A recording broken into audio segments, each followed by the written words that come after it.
S ವೀಕ್ಷಕರೇ, ಇಷ್ಟು ದಿನ ನಾನು SITಯ ತನಿಖೆಯಲ್ಲಿದ್ದೆ. ಇಷ್ಟು ದಿನ ಅಂದರೆ ಕಳೆದ 7 ದಿನಗಳಿಂದ. ಕಾರಣ ಏನು ಅಂದರೆ, ಧರ್ಮಸ್ಥಳದ ಈ ಅನಾಥ ಶವ ಪ್ರಕರಣಕ್ಕೆ ಸಂಬಂಧಪಟ್ಟಂತೆ ನನಗೆ ಗೊತ್ತಿರುವಂಥ ಮಾಹಿತಿಗಳನ್ನು ನಮಗೆ ಶೇರ್ ಮಾಡಿ ಅಂತ SITಯವರು ಒಂದು ನೋಟಿಸ್ ಮುಖಾಂತರ ನನ್ನನ್ನು ಕರೆದಿರ್ತಾರೆ. ಆ ಒಂದು ಕಾರಣದಿಂದ ನಾನು SIT ಆಫೀಸ್ಗೆ ಹೋಗಿ ನನಗೆ ಗೊತ್ತಿರುವಂಥ ಮಾಹಿತಿಗಳನ್ನು ಕಳೆದ 7 ದಿನಗಳಿಂದ ತಿಳಿಸ್ತಾ ಇರ್ತೀನಿ.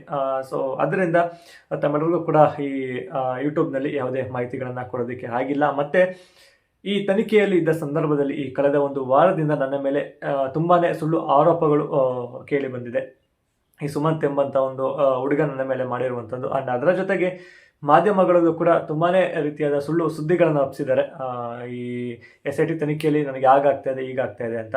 ಸೊ ಇದರ ಬಗ್ಗೆ ನಾನು ಏನು ಈ ಮಾಧ್ಯಮಗಳು ಮತ್ತು ಈಗ SIT ತನಿಖೆಯಲ್ಲಿ ಏನಾಗ್ತಾ ಇತ್ತು ಇದರ ಬಗ್ಗೆ ನಾನು ಮತ್ತೊಂದು ವಿಡಿಯೋದಲ್ಲಿ ತಿಳಿಸ್ತೀನಿ ವೀಕ್ಷಕರೇ. ಸೊ ಈ ಒಂದು ವಿಡಿಯೋ ಮಾಡ್ತಾ ಇರುವಂಥ ಒಂದು ಉದ್ದೇಶ ಏನು ಅಂದರೆ, ಈಗ ಏನು ಸುಮಂತ್ ಎಂಬಂಥ ಒಂದು ಹುಡುಗ ನನ್ನ ಮೇಲೆ ಆರೋಪಗಳನ್ನು ಮಾಡಿದ್ದಾನೆ ಏನು ಅನ್ನುವಂಥದ್ದು ತಮ್ಮೆಲ್ಲರಿಗೂ ಕೂಡ ಗೊತ್ತು. ಧರ್ಮಸ್ಥಳದ ವಿರುದ್ಧ ವಿಡಿಯೋವನ್ನು ಮಾಡೋದಕ್ಕೆ ನಾನು ದುಡ್ಡನ್ನು ತಗೊಂಡಿದ್ದೀನಿ. ಮತ್ತು ಆತನಿಗೂ ಕೂಡ ಧರ್ಮಸ್ಥಳದ ವಿರುದ್ಧ ವಿಡಿಯೋ ಮಾಡೋದಕ್ಕೆ ನನಗೆ ಹಣವನ್ನು ಕೊಡಿಸ್ತೀನಿ ಅಂತ ನಾನು ಹೇಳಿದ್ದೀನಿ ಅಂತ ಆರೋಪ ಮಾಡ್ತಾ ಇದ್ದೀನಿ. ಅದರ ಜೊತೆಗೆ ನ್ಯೂಸ್ ಅಲರ್ಟ್ನ ಚಂದನ್ ಗೌಡರು ಯಾರಿದ್ದಾರೆ, ಸೊ ಅವ್ರಿಗೂ ಸಹ ನಾನು ಹಣ ಕೊಟ್ಟು ಧರ್ಮಸ್ಥಳದ ವಿರುದ್ಧ ವಿಡಿಯೋವನ್ನು ಮಾಡಿಸ್ತಾ ಇದ್ದೀನಿ ಅಂತ ಅವನು ಆರೋಪಗಳನ್ನು ಮಾಡಿದ್ದಾನೆ. ಅದರ ಜೊತೆಗೆ ಈಗ ನನ್ನ ಹತ್ರ ಏನು ಕ್ಯಾಮ್ರಾ ಇದೆ, ನಾನೀಗ ಧರ್ಮಸ್ಥಳದ ಪ್ರಕರಣಕ್ಕೆ ಸಂಬಂಧಪಟ್ಟದ್ದು ಏನೆಲ್ಲ ವಿಡಿಯೋ ಮಾಡ್ತಾ ಇದ್ದೀನಿ ಅದಕ್ಕೆ ಬಳಸಿದಂಥ ಕ್ಯಾಮ್ರಾವನ್ನು ಸೋಜಿನ ಹೋರಾಟಗಾರರಾಗಿರುವಂಥ ಮಹೇಶ್ ತಿಮ್ರೋಡಿ ಅವರು ಕೊಡಿಸಿದ್ದಾರೆ ಅಂತಲೂ ಕೂಡ ಹೇಳಿದ್ದಾನೆ. ಸೊ ಇದ್ರ ಬಗ್ಗೆ ಎಲ್ಲ ನಾನು ಕ್ಲಾರಿಫಿಕೇಶನ್ ಕೂಡ ಅವಶ್ಯಕತೆ ಇಲ್ಲ ಅನ್ಕೋತೀನಿ ವೀಕ್ಷಕರೇ. ಈಗ ಆಲ್ರೆಡಿ ನ್ಯೂಸ್ ಅಲರ್ಟ್ನ ಚಂದನಣ್ಣ ಇದರ ಬಗ್ಗೆ ಅಂದರೆ ಇವನ ಬಗ್ಗೆನೂ ಕೂಡ ಮತ್ತು ಇವನ ಹಿಂದೆ ಇದ್ದಂತಹ ವ್ಯಕ್ತಿಗಳನ್ನು ಕೂಡ ಕಂಪ್ಲೀಟಾಗಿ ಎಕ್ಸ್ಪೋಸ್ ಮಾಡಿಬಿಟ್ಟಿದೆ.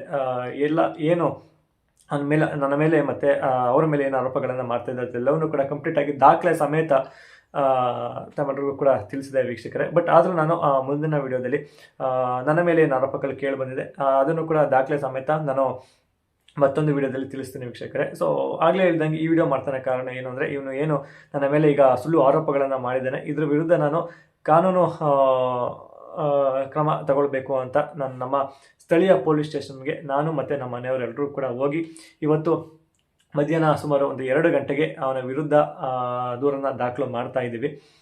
ಅವನು ಅಲ್ಲಿ ಬಂದು ನಮ್ಮ ವಿರುದ್ಧ ಏನು ಈ ಸುಳ್ಳು ಆರೋಪಗಳನ್ನು ಮಾಡಿದ್ದಾನೆ ನನ್ನ ವಿರುದ್ಧ ಅದೆಲ್ಲವನ್ನೂ ಕೂಡ ಅಲ್ಲಿ ಅವನು ಸಾಬೀತನ್ನು ಮಾಡಬೇಕು. ಇಲ್ಲವಾದಲ್ಲಿ ಅವನು ಶಿಕ್ಷೆಗೆ ಒಳಪಡಬೇಕು ಅಂತ ನಾನು ದೂರನ್ನು ದಾಖಲು ಮಾಡ್ತಾ ಇದ್ದೀನಿ ವೀಕ್ಷಕರೇ. ಸೊ ಇದರಿಂದ ನನಗೆ ಅನ್ನೋದಕ್ಕಿಂತ ನಮ್ಮ ಮನೆಯವರಿಗೆ ತುಂಬಾ ನೋವು ಆಗಿದೆ ಅಂತಲೇ ಹೇಳ್ಬೋದು. ಈಗ ಏನು SITಗೆ ಹೋಗಿ ನಾನು ತನಿಖೆಗೆ ಒಳಪಟ್ಟಿದ್ದೆ ಇದ್ರ ಬಗ್ಗೆ ಯಾವುದೇ ಒಂದು ಬೇಜಾರಿಲ್ಲ, ಖುಷಿಯಾಗಿದ್ದಾರೆ ಅಂತಲೇ ಹೇಳ್ಬೋದು. ನನಗೆ ಗೊತ್ತಿರುವಂಥ ಸತ್ಯಗಳನ್ನು ಅವರಿಗೆ ತಿಳಿಸ್ತಾ ಇದ್ದೀನಿ ಅನ್ನುವಂಥದ್ರಿಂದ ನಾನು ಕೂಡ ಖುಷಿಯಾಗಿ ಹೋಗಿದ್ದಂಥದ್ದು. ಆದರೆ ಈ ಆರೋಪ ಏನು ನಮ್ಮ ಮೇಲೆ ಸುಳ್ಳು ಆರೋಪವನ್ನು ಇವನು ಮಾಡಿದ್ದಾನೆ ಇದರಿಂದ ಅವ್ರಿಗೂ ಕೂಡ ತುಂಬಾ ನೋವಾಗಿದೆ. ಅವರು ಕೂಡ ತುಂಬಾ ಬೇಸರ ಆಗಿದ್ದಾರೆ ಅಂತ ಹೇಳ್ಬೋದು ವೀಕ್ಷಕರು. ಹಾಗಾಗಿ ಇವನ ವಿರುದ್ಧ ನಾನು ಬರೀ ಎಕ್ಸ್ಪೋಸ್ ಮಾಡೋದ್ರ ಮುಖಾಂತರ ಮಾತ್ರ ಬಿಡಬಾರ್ದು, ಕಾನೂನು ಕ್ರಮವನ್ನು ಕೂಡ ಜರುಗಿಸಬೇಕು ಅನ್ನೋ ಒಂದು ಕಾರಣದಿಂದ ಇವತ್ತು ನಾನು ಪೊಲೀಸ್ ಸ್ಟೇಷನ್ ಮೆಟ್ಲನ್ನು ನಾನು ಮತ್ತು ನಮ್ಮ ಮನೆಯವರು ಹತ್ತಾ ಇದ್ದೀವಿ. ಆದಷ್ಟು ಬೇಗ ಕಾನೂನಾತ್ಮಕವಾಗೂ ಕೂಡ ನಮಗೆ ನ್ಯಾಯ ಸಿಗುತ್ತೆ ಅಂತ ಅಂದ್ಕೊಂಡಿದ್ದೀನಿ. ಎಸ್, ಇದನ್ನು ಬಿಟ್ಟರೆ ಇನ್ನು SIT ತನಿಖೆಗೆ ಸಂಬಂಧಪಟ್ಟಂತೆ ಮಾತನಾಡುವಂಥ ಒಂದು ಅವಶ್ಯಕತೆಯೇ ಇಲ್ಲ ವೀಕ್ಷಕರೇ. ಖಂಡಿತವಾಗಲೂ ತುಂಬಾ ಅದ್ಭುತವಾಗಿ ನಡೀತಾ ಇದೆ. ಆ್ಯಂಡ್ ದೆನ್ ಮಾಧ್ಯಮಗಳಲ್ಲಿ ಅದು ಇದು ಏನನ್ನು ತೋರಿಸ್ತಾ ಇದ್ದಾರೆ, ತೋರಿಸ್ಕೊಳ್ಳಿ.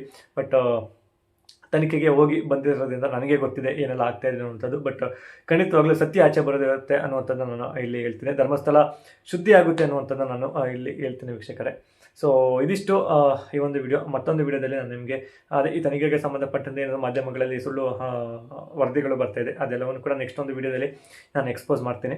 ಸೊ ಇದಿಷ್ಟು ಈ ವಿಡಿಯೋ. ನಾನು ನಿಮಗೆ ಮತ್ತೊಂದು ವಿಡಿಯೋದಲ್ಲಿ ಸಿಗ್ತೀನಿ. ಧನ್ಯವಾದಗಳು.